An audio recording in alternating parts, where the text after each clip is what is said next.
happy holidays. I hope everyone's doing well. Today I want to talk about the books that I wish that I read in 2020 that I fully had the intention of reading, or that I was looking forward to quite a bit and that I didn't get around to. But that's okay, because I'm going to acknowledge that I didn't read them now and make it a priority to read them in the future. First, I have 3 books that I was very excited about because I titled them my 5-star predictions. I made a video where I talked about these 3 books, and I said, I think I'm going to love these books. I think I'm going to give them 5 stars, and so I'm going to read them soon. I still believe that I might love them very much, but I didn't read any of them this year, so hopefully next year I will actually do that. First, we have To the Bright Edge of the World by Awen Ivy, and then The Darkest Part of the Forest by Holly Black, and I'll Give You the Sun by Jandy Nelson. All 3 of these books I'm very excited about.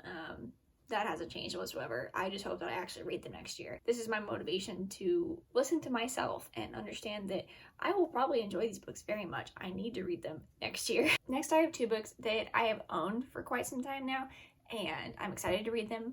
However, they intimidate me a little bit, and they're both large fantasy books, and that's why. The first of these is Mistborn by Brandon Sanderson. I've heard so many good things about this book.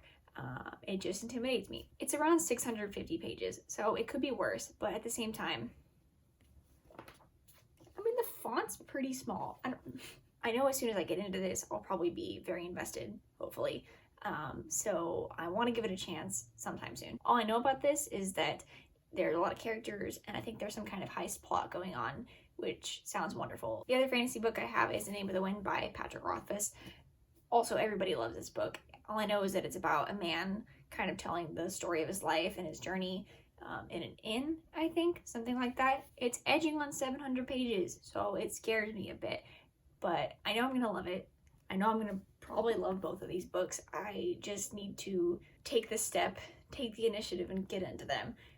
Hopefully I read at least one of these next year. Next, I have 3 books that I don't own, but they are by authors that I have read a book from the past and really enjoyed, and I told myself if this author comes out with more books, I will read them, and I have not done that, but I will do that. First is Spinning Silver by Naomi Novak. I read Uprooted and I loved it. It was magical, mystical, fantastical, all the things that I like. I have a feeling Spinning Silver is going to have a similar feel to that, so I'm excited about that.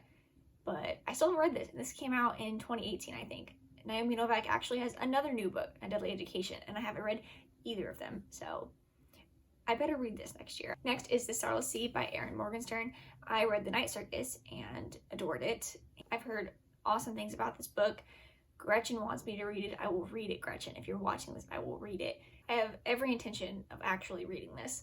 I believe there's some magical realism going on, some literary magical realism, possibly, I think. I'm trying to know not that much about it. And then we have House of Earth and Blood by Sarah J. Maas. How have I not read Sarah J. Maas's new book?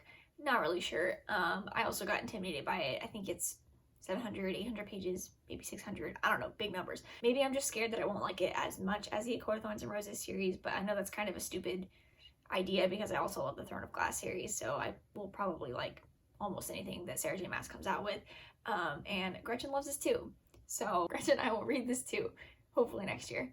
I also haven't read a lot of urban fantasy, which I know that this is an urban fantasy, so I'm interested to see if I enjoy it.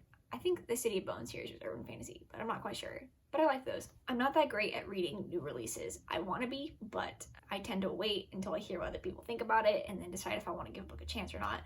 And in the future, I want to try to change that a little bit and try to be more in the conversation, in the discussion about new releases while it's actually happening, rather than like 2 years after the fact. And with that spirit in mind, there was one book this past year that came out that so many people talked about, and it sounds like something that I will really enjoy, and that is The House in the Cerulean Sea by TJ Klune. I know that this book has magical elements, and I've been told that it will give you a warm, happy, cozy feeling, which is exactly what I want. So I will read this. I'm very excited about it. The cover is beautiful, and hopefully it'll be in the conversation this time around. So that's all for this video. I hope you enjoyed it, and I'll see you soon.